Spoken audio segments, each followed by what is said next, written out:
पुण्यात्मा, ये अध्यात्म मार्ग है और जगत और भगत का इसी बात पर विरोध सदा रहा है कि जगत की जो रीतियां हैं वो भक्ति मार्ग में बाधक है और भक्त ने वो रीतियां त्यागनी पड़ती हैं, उन पर गहराई से विचार करना पड़ता है और वो रीति वो सब क्रियाएं समाज के विपरीत होती है।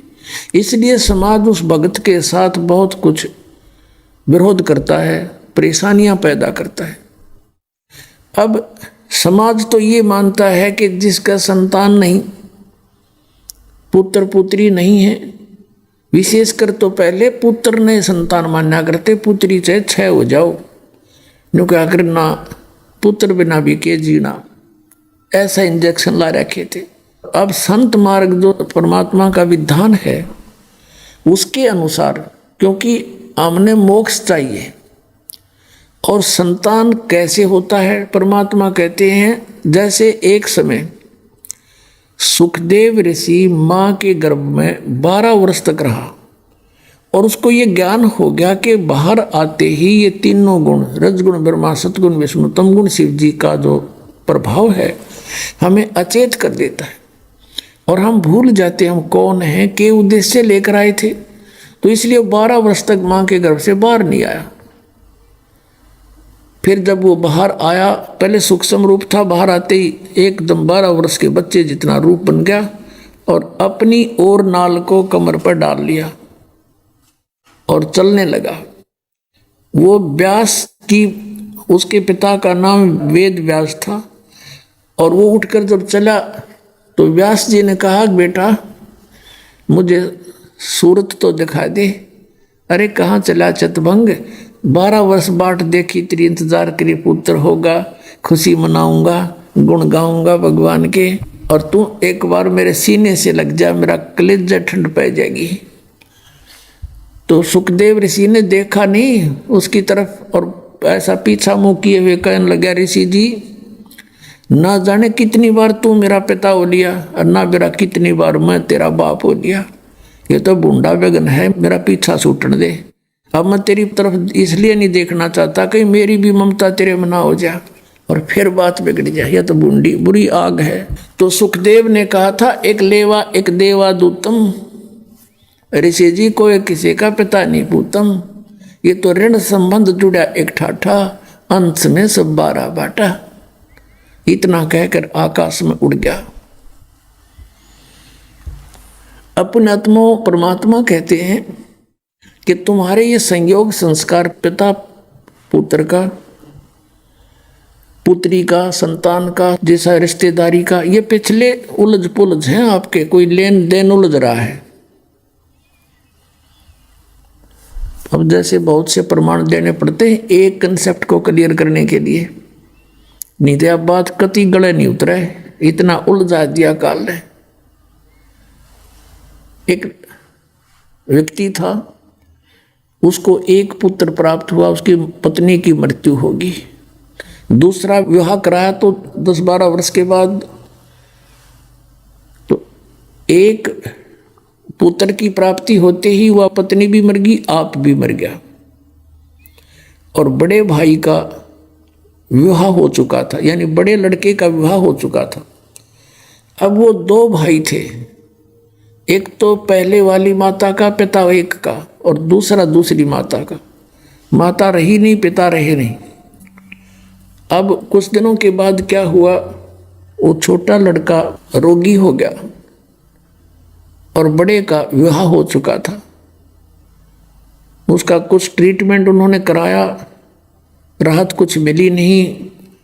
तो कुछ दिनों के बाद उन्होंने दोनों ने सोचा कि ये मर जाए तो अच्छा है, और नहीं तो आधी ज़मीन को प्राप्त करेगा। 15-16 एकड़ ज़मीन थी, 20 एकड़, और सबको पता है कि ये मरने वाला है और ये रोगी है, तो इसको विष दिला देते हैं। ऐसी दोनों का हो गया प्रॉमिस, क्यों बुरे काम पर जल्दी एक राय बन जाती है।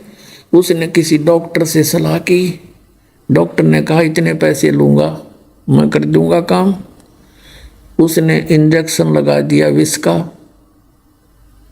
लड़का मर गया। सबको पता था बीमार है, रोगी है। वही डॉक्टर भी आता था, खूब दिखाया इन्होंने, तो बात खत्म हुई। उनके कुछ दिनों के बाद एक पुत्र प्राप्त हुआ है। 1 वर्ष के बाद इकलौता पुत्र, जमीन खूब बढ़िया अच्छा गुजारा, खूब खिलावे पिलावे, गिने दिनों में युवा हो गया। जब हो लिया 15-16 वर्ष का, उसका ब्याह कर दिया। पत्नी आ गई। उसके बाद वो बालक बीमार हो गया, रोगी हो गया। इकलौता पुत्र, उसके लिए कोई कसर नहीं छोड़ी। जो भी किसी ने झाड़ फूक बताई, मुंह मांगे पैसे दिए, डॉक्टरों को दिए, सब जगह घूम लिए। आधी जमीन भी बिक गई और लड़का बिल्कुल चारपाई पे चिपक गया, अस्थि पिंजर शेष रहा। तब एक दिन उसका पिता बैठा बैठा वहां चिंतित था। लड़का कहने लगा, भाई साहब बात सुनो। अब उसके पिता ने देखा, लड़का बोला। उसने कहा, मैं तेरा पिताजी हूं, भाई नहीं हूं। वो लड़का कहता है कि मुझे पता है तू मेरा क्या है। मैं तेरा भाई हूं और तेरा जन्म लेकर आया हूं। तूने मेरे साथ जो जुल्म किया था और तूने मुझे विष से मरवाया था, और अब मेरा हिसाब हो लिया भाई साहब। कफन कफन के पैसे शेष हैं, लकड़ियों के, तेरा मेरा हिसाब बराबर हो चुका है और वो तैयार कर ले, बस मैं चला। अब उसने कहा कि भाई बात बता क्या है। कि बात बताने लग रहा मैं तेरा वो भाई हूँ जो तेरे पुत्र रूप में आया हूँ। तूने मेरे साथ क्या किया था इस जमीन के लालच में, वो जमीन मेरी बराबर हो ली, बेच ली ना तने आधी, बोला आधी से भी ज्यादा बिक ली मेरी। तो फिर उसके बाद बात समझ में आ गई उस व्यक्ति का कि भाई सचमुच मैंने करा था, जुल्म था। फिर उस समय एक और प्रथा थी कि औरतों को, जो किसी का पति मर जाता था, उसकी पत्नी को उसी चिता में जिंदा जलाया करते थे साथ में। अब उस व्यक्ति ने ये कहा कि भाई साहब एक बात बता, फिर मैंने तो जो किया था मेरा तो नाश हो गया और संतान की आस नहीं, तेरे बाद कोई संतान हुई नहीं और ना संभावना होने की, मेरा तो नाश हो गया। दिशा मना करा मेरे आगे आगी, वह मंजूर हुई मन्नत है। लेकिन इस लड़की ने क्या बिगाड़ा जो तेरे ब्याही गई है, अब ये तेरे साथ जिंदगी जलाई जाएगी, इसका दोष बता दे, मेरा पेटा भर जाएगा, मेरा सब्र हो जाएगा। तब उसने बताया लड़के ने कि वो डॉक्टर कहाँ है जिसने मुझे विष दिया था, इंजेक्शन लगाया था। उसने बताया कि तेरे 3 वर्ष बाद वो मृत्यु को प्राप्त हो गया था, 2-3 वर्ष के बाद। ये लड़की वही डॉक्टर है, इसने कराया था, अब इसको भोगना पड़ेगा, जिंदा फूकी जाएगी। यूं कह को प्राण छोड़ गया, शरीर छोड़ गया वो जीव। अपने आत्मा, ये परमात्मा का विधान जो का तू समझ लेना इसको। एक लेवा एक देवा दूतम, कोई किसी का पिता नहीं पूतम। ये तो ऋण संबंध जुड़ा एक ठाठा, अंश में सब 12 बाटा। आज कितने अच्छे पुत्र पुत्रियां हैं, लड़कियों का विवाह कहीं हो जाएगा, वो तो वही 12 बाट उसी दिन से जिंदगी होगी। और आगे फिर उस बेटी के जीवन में क्या क्या कष्ट हैं, कहाँ कहाँ जाएगी, कैसे कमाएगी, कैसे रहेगी, कोई बालक होगा, कोई मर जाएगा, कोई जीवेगा।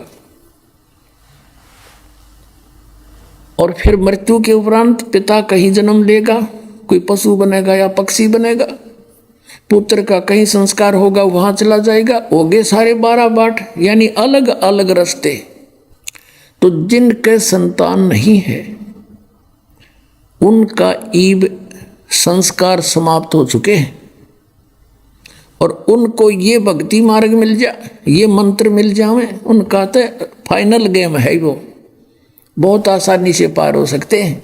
जैसे संसार की घूटी ना पीवेंगे तो और इस ज्ञान को आधार लेकर जीवेंगे, उनका तो काम बन गया कि उनका झंझट मिटा पड़ा है। रही बात संतान की, कोई बात नहीं, संतान बुरी नहीं है। अब मालिक की शरण मिल गई, ये संतान है संस्कार से, अब ये संस्कार बदल देगा भगवान इनके। मान ले कुछ ऐसे संस्कार होते को बालक ने ऐसी गलती करनी होती, उसके कारण मनमाना सारा परिवार जेल में चला जा, उन संस्कारों को मालिक ही खत्म कर देगा अपनी विटो पावरते सतभक्ति करने वाले का। और ये सब संस्कार ही आपके पास बेटा बेटी जो भी हैं इनको भी नाम से जुड़वा दे, और फिर सारे सतलोक चले जाएंगे, सब बच्चे परमात्मा के। ये भी कोई दुख नहीं है, लेकिन इसी उद्देश्य से कि हमें संतान नहीं हुई, इस आग में नहीं जलना चाहिए, इस ज्ञान को आधार बनाकर।